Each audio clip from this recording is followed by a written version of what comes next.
Okay, so when it comes to question three, um, the ideas here are actually very similar to what you guys did in first year. You can look at this question in two ways. The first thing that you do is just picture it as if it was what you guys did in first year. You got those problems under inclined plane, this under forces. So if this was just seen as one big inclined plane with just this being something like this. This is just one inclined plane. What would that imply in terms of forces? Well, in order to say that you'd have the weight of the object, and the weight object would be dragged from the center of gravity, pulling downwards. That would be the weight of this object. It would be coming like this, going downwards. Then apart from this, you'd have here, of course, we have a force P. We can say is what? Call this if the mass that a force P required to move the wagon with a constant velocity. So a force P here is going in this direction. We can place it, yeah, okay, it is here. This force is going in this direction. So the force would be something like this. So apart from that, what else is here? Do we have friction or not? So the wagon is used to hold a core, to hold core from a mine. If the mass of the core is this, so the mass gives the weight, determine the force P required to move that the constant velocity. So there's no mention, let's say, force inclined, force exerted on the rear. So there's no mention of friction here. So the assumption here is that we don't have friction. We only have this.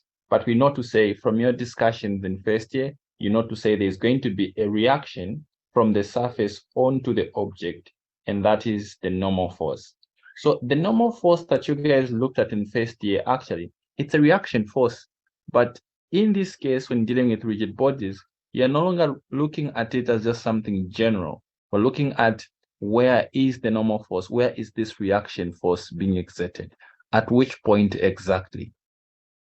So now, if we break it down to look at the problem, not from uh, the whole system, let's say from the exact diagram that we are actually given now, what we see is that the weight of this object is still the same, to still be present there. The weight is 2500 by 9.8. Are we given what gravity should be taken as?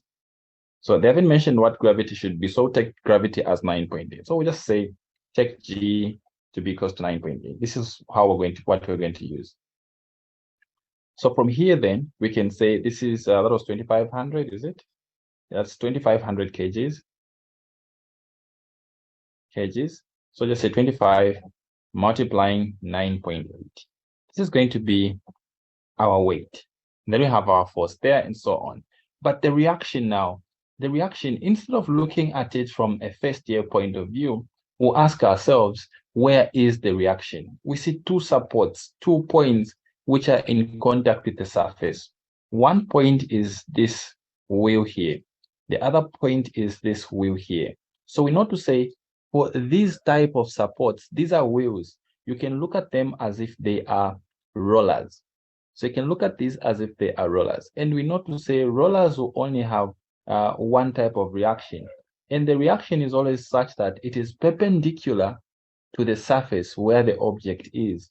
Because of that, the reactions that we expect to see at this point, for example, at the front wheel, we expect to see a reaction that will be pushing this one perpendicular to the surface going upwards like that.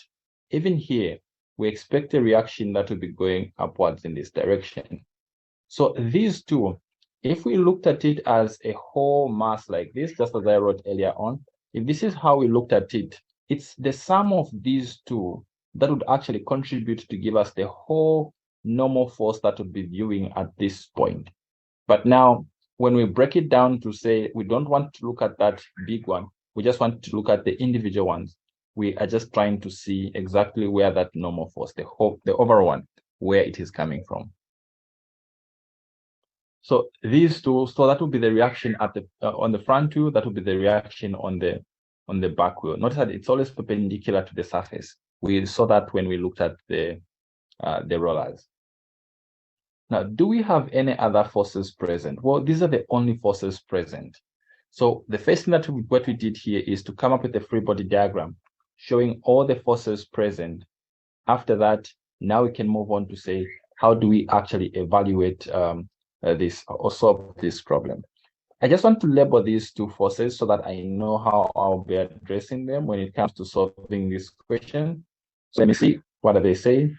So we have a force P, okay, that's P there, and the force exerted on the front tire by the inclined plane. So there's no mention here of what labels I can use. So I'm just going to say reaction. I can even say reaction 1, and I can say reaction 2. So just that is okay. You can use your own labels. That's very fine. Now, how do we actually evaluate this? See, the key thing is what is happening here, what this force is doing here. That is going to be perhaps the key thing in terms of starting this problem. The first part, they're saying the force P exerted or required to move the wagon at a constant velocity.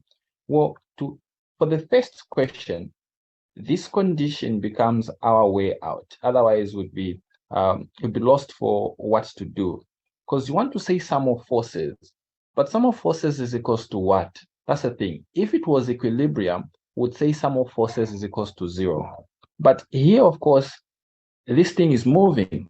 But the best part is they're saying it's moving with a constant velocity. What does constant velocity mean? If the velocity is constant, then acceleration is equals to 0. Why? Because acceleration is final velocity minus initial velocity over time. But if the final is the same as the initial, then you're going to have 0 over time.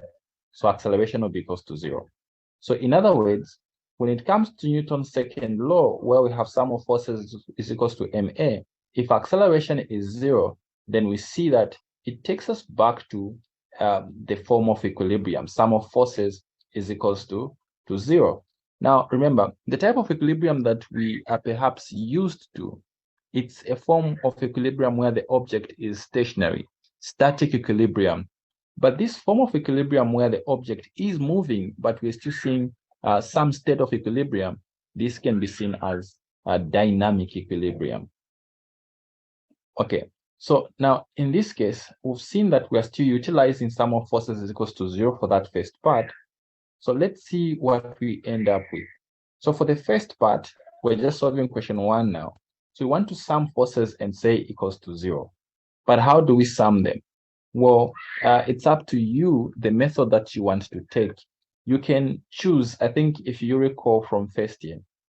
In first year, this was redefined such that the direction of motion was in the x-axis. So the x-axis became this direction, and the y-axis became this axis. So this was the new y-axis, this was the new x-axis. So we see that R1 and R2 are already in the y-axis, but the weight is not in the y-axis. The weight is more like a bit of both in our new y and in our new x, and the force P is already in the x-axis. So it's only the weight that we want to deal with. So what is this 2500 by 9.8? What is it going to give us? 24,500. So this gives us 24,500. Okay. So what we'll then do is we now want to break up this so that we get its piece in the x-axis and its piece in the y-axis. Now, how do we do that? Well, see the angle they gave us, this 30 degrees here. It's what we're going to use. We know to say if this is 30, then it means that if I was to draw a horizontal here, then this would also be 30 here. So then this would also be 30. And if you recall from inclined planes, if the angle of inclination here is 30, then this angle here is also 30. So in other words, we could have easily concluded that if this here is 30, then this will also be 30 here. So that is how we end up determining that angle very quickly. This is 30 degrees. Once we have 30 degrees here, we can then focus on this angle here and say, let's make a right angled triangle that starts from here, comes like this, goes like this, then goes up like that. If we made this right angle triangle, we would see that this part here, it will be the one parallel to the x-axis. So this one here will be given by the 24. Let me just move this 24 from here. Let's put it this side. So we'll see that this part, which is the x component, will be given by the 24, 500, but it will be sine 30. While its y component, which is the vertical part here, will be given by 24, 500, then cos 30.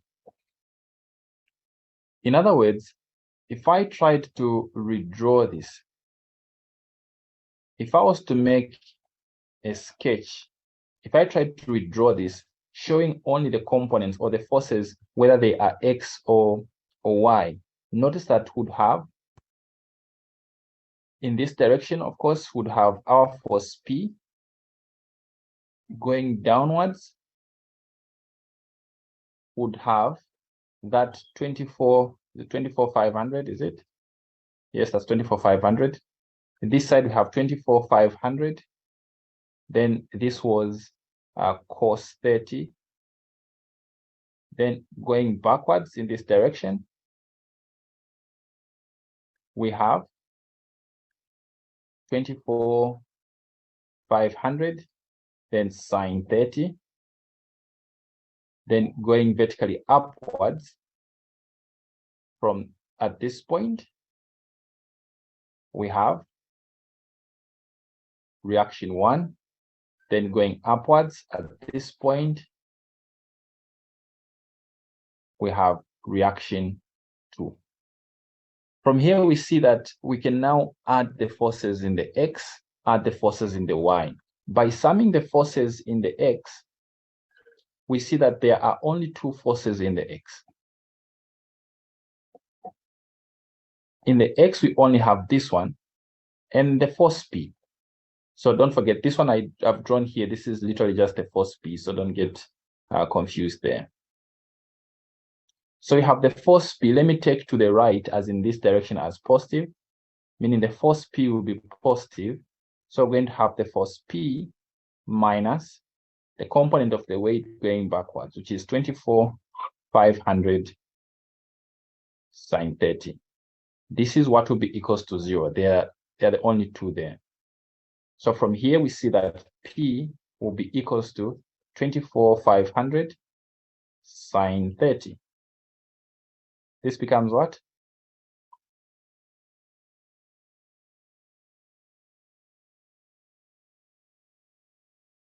$12,250. 12,250. Okay. Yeah, this is what we get. Do you guys find this?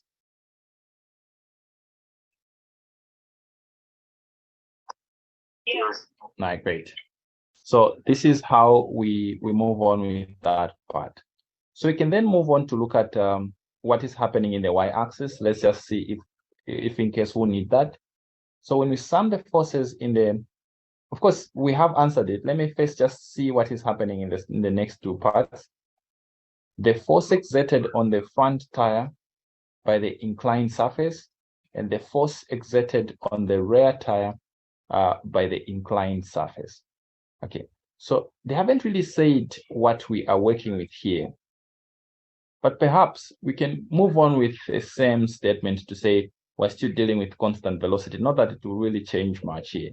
In the y-axis, even if we're not dealing with constant velocity, in the y-axis, this object, it's not sinking into the inclined plane. It's not flying off. So even without that statement, in the y-axis, the sum of the forces would still have been equals to 0. What does this imply? It then implies that if we added the forces, let's see, the forces going up, we only have R1 and R2 going up. So let's take up as positive. So have R1 plus R2, then going down, that's minus that 24,500 cos 30. So you have 24,500 cos 30. So these are the only 3 forces in the vertical axis equals to 0. So you can end up with R1 plus R2 is equals to 24,500, then cos 30 here. Yeah, what is this going to give us here?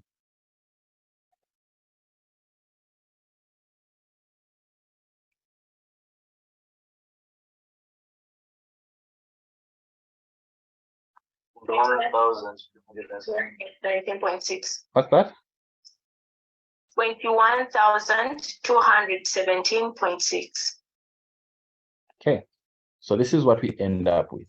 But we see that this equation has two unknowns. So let's take this and let's just label it as equation 1. So we can't really work it out without having at least one more equation here. So we come back to our problem here. So when you look at this, I am now going to remove some of this. Anyway, we can leave them there. Let me use this one here. So I remove my forces now. Remove all the other writings. But now we want to find another, at least one more equation that we can use with our previous one to actually work out this this problem. So how can we find another equation here? So when you look at it, what do you think? Where are we going to find another equation? Where do we turn to?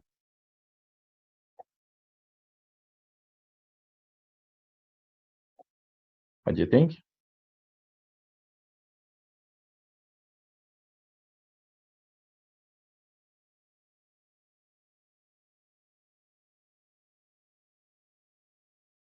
So of course, it should be obvious that you want to work with moments next. You want to work with moments because you know to say in rigid body equilibrium, you're dealing with forces and with moments.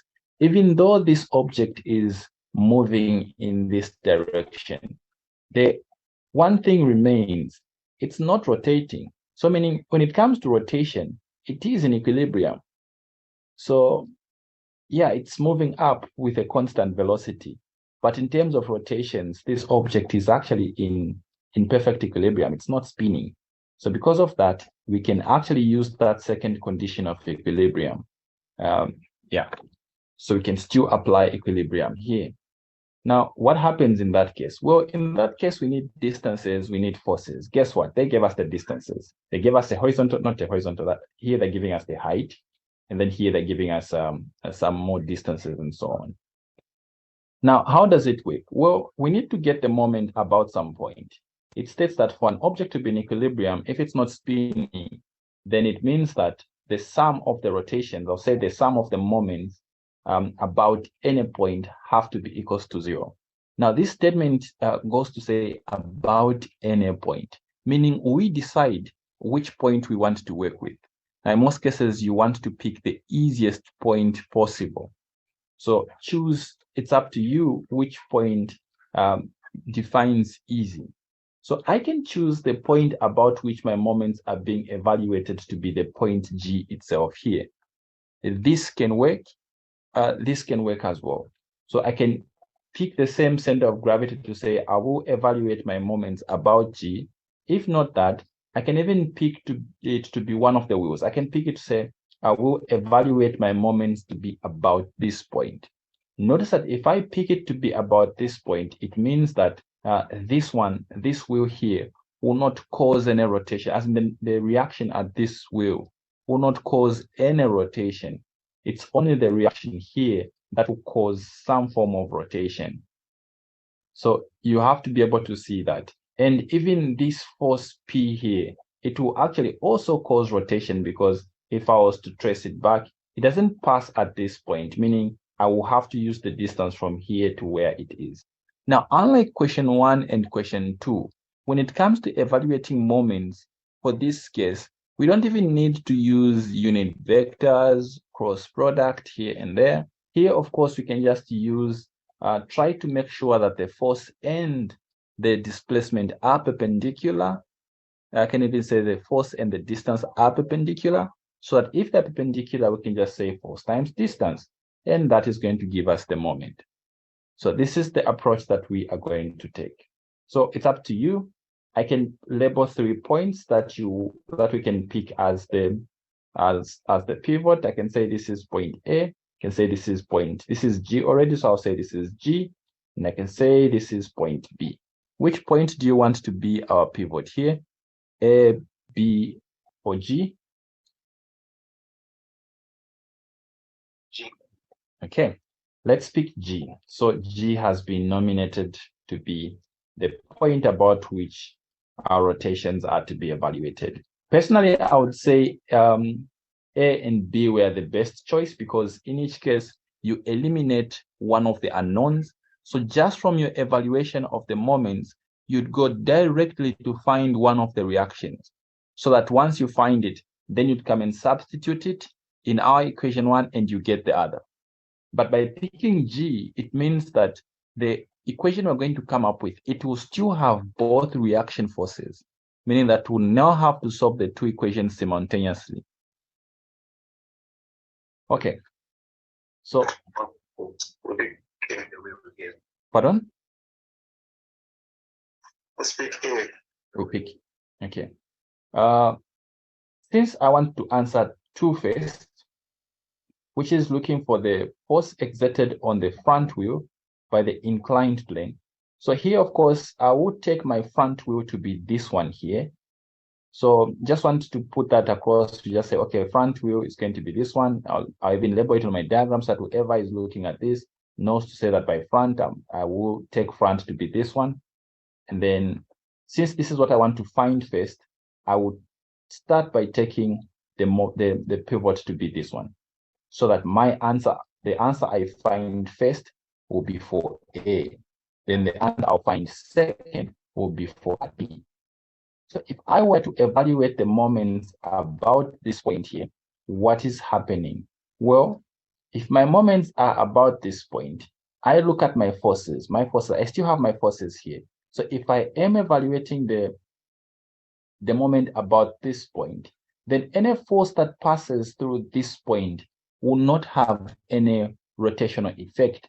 And look at that. The force passing through this point, it's R2. That's the best thing about picking this. It eliminates one of the unknowns. So R2 here will not have a rotational effect. So I remove it. All the other forces that are left, provided they're not passing through that, they will have a rotational effect. So now it's only a matter of actually evaluating what those rotational effects will be and then summing them to get 0. The best thing about 2 dimensions, what makes them easy for us to just use force times distance, is that the rotations can either be clockwise, anti-clockwise, or clockwise. So we'll take clockwise to be negative and anti-clockwise to be positive. So of course, we'll be determining that for everyone that we find. Yes, Raymond? So can you just kindly repeat what you just said about B not having a rotational force? Okay.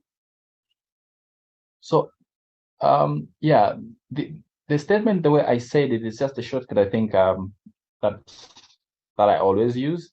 If a force passes through the pivot or through the point about which the moments are evaluated, then then that force will not have a rotational effect. So even picture the force P here. So the force P, it's not this one, it's this one down here. Picture the force P here. What you want to do is trace it back. Draw the line of action for that force P. Once you draw the line of action, then you want to see if it passes through the pivot or through the point about which the moments are evaluated, then P won't have a rotational effect. But in this case, we see that it doesn't pass there. It passes somewhere above. So because of that, P will have a rotational effect. Or another way you can look at it is moments are evaluated by force times distance. The distance here, it's the perpendicular distance from the point about which the moment is being evaluated to the line of action of the force. For the force P here, the perpendicular distance will have to be this distance from here to where the pivot is, or the point of action. The pivot. You see that this distance is actually there. But think about the force R2. The force R2 is passing right through that point we're taking as our pivot. And because of that, the distance from this point to where R2 is passing, that distance is 0. Because of that, you're going to have whatever R2 is, then times 0. And this implies that the rotational effect of R2 about our selected point is actually 0. This is why I said, provided the force gets to pass through the point of action, not the point of action, provided it gets to pass through our selected pivot, then that force will have no rotational effect. Have I answered that, Raymond? I will, yes. Okay, I'll still touch on it, I think, as we go. Okay, it's the same thing. Had I selected my point of rotation to be this point here, then R1 would have had no rotational effect about this point because it's literally passing through that pivot there. But because I've selected the other point B, it's R2 that I will eliminate from this process. So R2 will not have any rotational effect. Okay, so with that done, now we just have to evaluate the moment of each force about this point. And remember, I'm using that shortcut for force times distance. Okay, so moments about point B. So because it's not rotating, we're saying the sum of the moments has to be equals to 0. So let's start with the moment due to, it's up to you which one you want to start with first. I can say, let me start with the moment due to, let's say this one here. Let's say this force here. So if it's this force, I need the distance from here to that point. So instead of picking this point, perhaps I'm putting it right at the, let me put it at the bottom here. Let me put it way at the bottom here.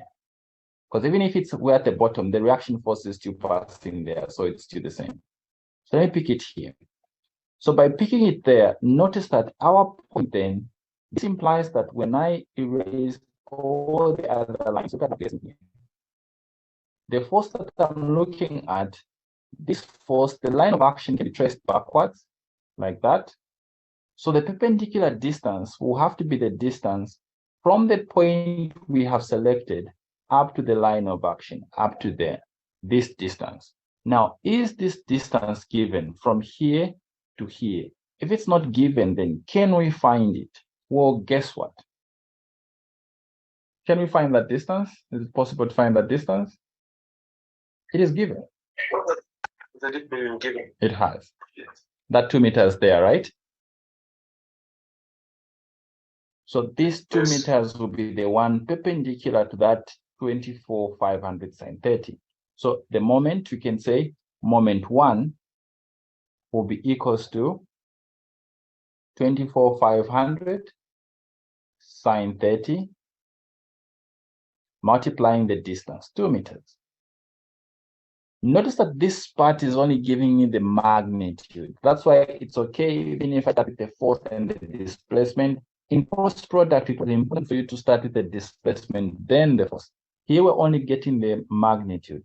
So what will this give us? I think it will just give us 24,500.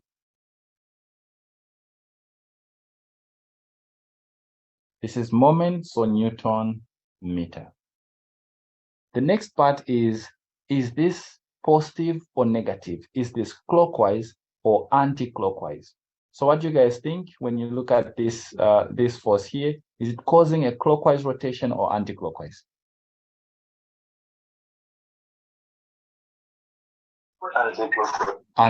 Anti-clockwise. So this is causing rotations about this point, which will be going in this direction. So that is anti-clockwise, so it's going to be positive. So we have sorted out this one. Next, let's move on to the next one. It's up to you. I want to get rid of the weight first. The weight also had another component, and this component was going in this direction. This component was given by 24,500. Then it had cos 30. Now, the point of rotation is that we've selected is this one here. So we want the distance from the point of rotation to the line of action of the force. So the line of action of the force it's this blue line that is heading downwards. So a perpendicular distance from the point of rotation will have to be this distance here. Can you see what this distance is? It's 1. 1 meter. It's specified right here. So we can easily get the moment due to this, and we can label it as moment 2. So moment 2, it's 24,500. Then we're using cos 30 here. But now we're multiplying with 1 meter. So what is the answer here?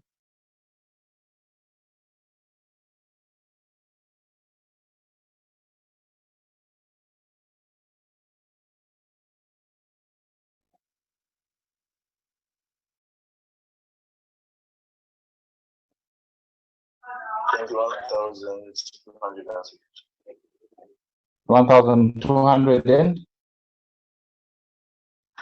17 points. So when we go back to the question, is this clockwise or anti-clockwise? Clockwise. This is anti-clockwise. This is also anti-clockwise.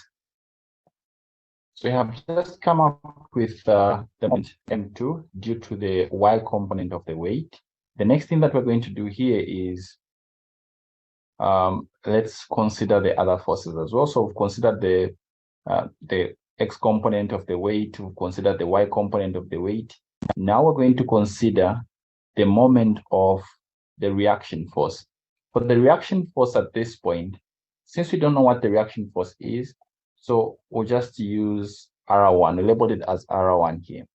So again, we need the distance that will be perpendicular from the point of rotation to where that the line of action of R1. So I'll trace my R1 a little bit down. Not that it will help in this case, it really won't. And then now I need the distance from our selected pivot to where the line of action is. So from here, I need this distance up to here because this is the one that will be perpendicular. So you see that this distance is, what will be this distance? Can you guys see it?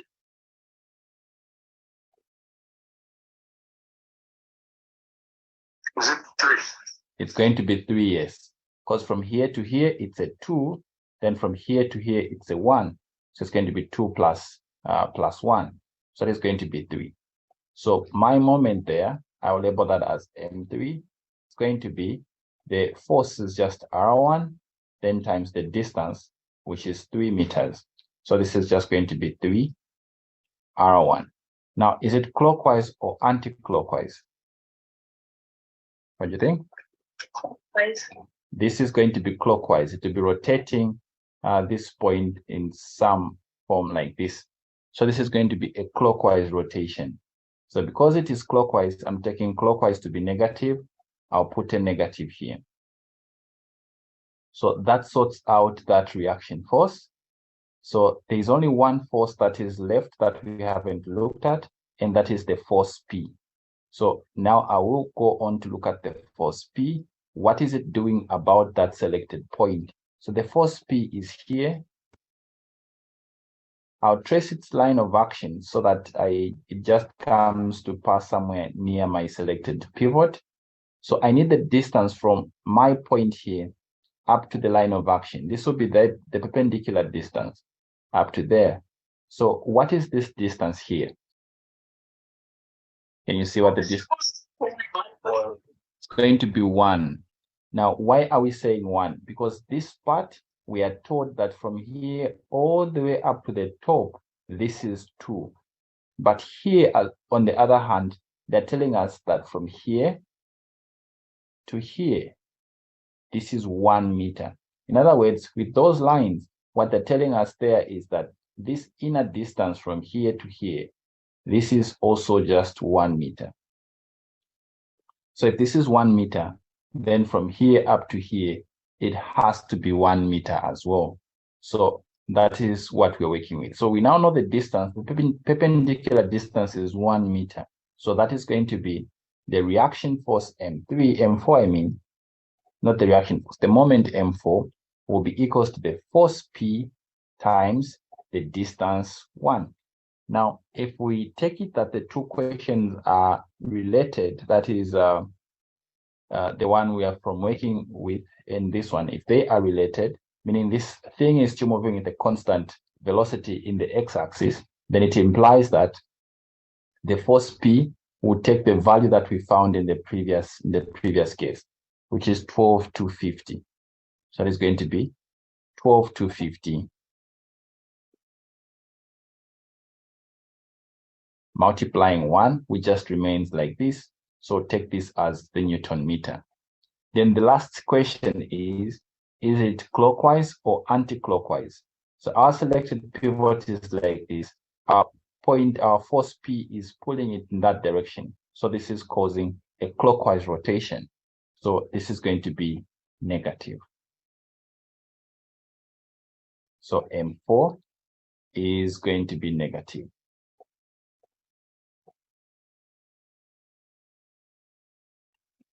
I think this includes all the forces, takes care of all the forces. So we can now add to get the resultant moment. Do we have any questions before we proceed?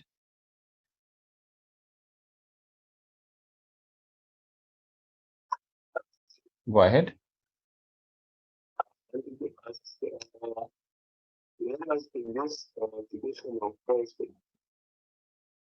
Pardon? Like, since we're using winners on the one down there, Yeah. I want to ask, like, I'm making rotation of forces in the country. They are not forming rotational forces. Here's the thing. I think what you're asking is about the free body diagrams when it comes to the rollers. Yes, like, why are we using the moment? Okay. Don't confuse the two ideas. Notice that description of whether it's a roller, whether it's a pin, it ended by me identifying the reaction force. Why you looked at that unit in this first was to identify the type of reaction forces. Rollers only provide a reaction force that will be perpendicular to the surface where the roller is. So the reaction force is this one. This is why when it comes to where the rollers are here, notice that I say we are only going to have a reaction force like this one, R1, and the reaction force like this one, R2. This is where the description of what is a roller and so on, this is where it ended. Now, had it been a different kind of thing, let's say a fixed support, let's say this was a fixed support, would have said that at this point, for example, would not have only had a roller, as in the reaction force R2, would have also ended up having another reaction force in the horizontal axis, would have also ended up having a reaction force that prevents rotation, a moment. The concept that you're talking about to say, why are we having a rotation and so on, I feel you maybe haven't understood very well when it comes to free body diagrams of pins, rollers, and so on, because what these supports do, they tell us the type of reaction we expect. And the reaction is, it's all about, or the question I always tell you guys to think of is, will that support prevent something? In this case, a roller will allow this to roll down or to roll up. So it does not react in that direction, but it will prevent the wheel from sinking into the inclined plane or from flying off. Because of that, it will create a reaction in this vertical axis to prevent sinking in or flying off. But because it doesn't prevent rolling up or down the inclined plane, we won't see a reaction there. Then apart from that, when it comes to rotation, a roller does not prevent rotation. You have to see that. a roller does not prevent rotation. Because it does not prevent rotation, it won't create a reaction force to rotation. So that is all that you have to remember when it comes to the free body diagrams, that section. It won't react to rotation. If it was something that reacts to rotation, would have ended up, let's say, at this point, would have ended up having a moment already set up for us to say that there's going to be a reaction, and this will be a reaction, a reaction in terms of moment. Would have put it there, and maybe would have even been asked to find it if it wasn't given. If it, let's say, it was there, but it's not given, would have been asked to also find what the reaction moment is going to be. But rollers do not prevent rotation. They allow rotation to take place. Because of that, we will not see such. Have I answered your question? Okay, great. Okay, so yeah, we only have reactions in the vertical, so those are the ones that we're trying to account for. So the next thing that we have to do is, since overall, even though the two rollers present do not prevent rotation, the system altogether does not rotate. Because of that, when we sum all the rotation, they must, because somehow they must balance themselves out. So when we add M1 plus M2 plus M3 plus M4, this should give us 0. All these are vectors. So when we start adding them, from M1, we have 24,500. From M2, we have 21,760.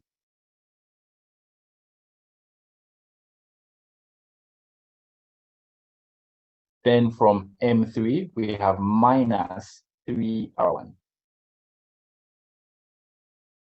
Then from M4, we have minus 4,250. This has to be the one when we combine equals to 0. From here, clearly you see that the only unknown is R1. That's the best thing of picking B as the point of rotation. It eliminates R2 from the expression, giving us only R1 as the answer. Had we picked A, would have eliminated R1 from the expression, and the first thing would have found would have been R2. From here, of course, when this whole thing goes to the other side, we get 3R1 equals to, what happens when you add this, then subtract this? What do you get? 33,467.6. Okay, divide both sides by 3. 11,155.87. Okay, this becomes the reaction. So this becomes the answer to 2. So the answer to 3 just means us getting R2. And to get R2, we just use equation 1. So from equation 1, this is what we have. So we now want to find R2, so just make R2 subject. So we have 21,217.6, then minus what R1 was. And R1 was this.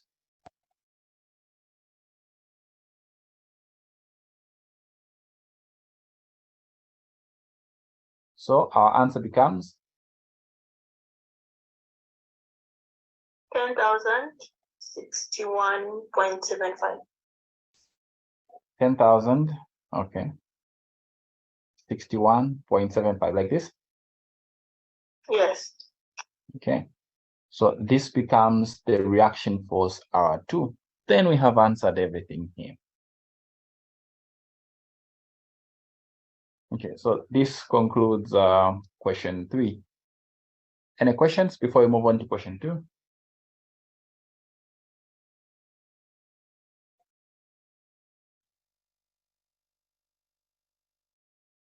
Okay, so yeah, this concludes this one. Next up, question 3.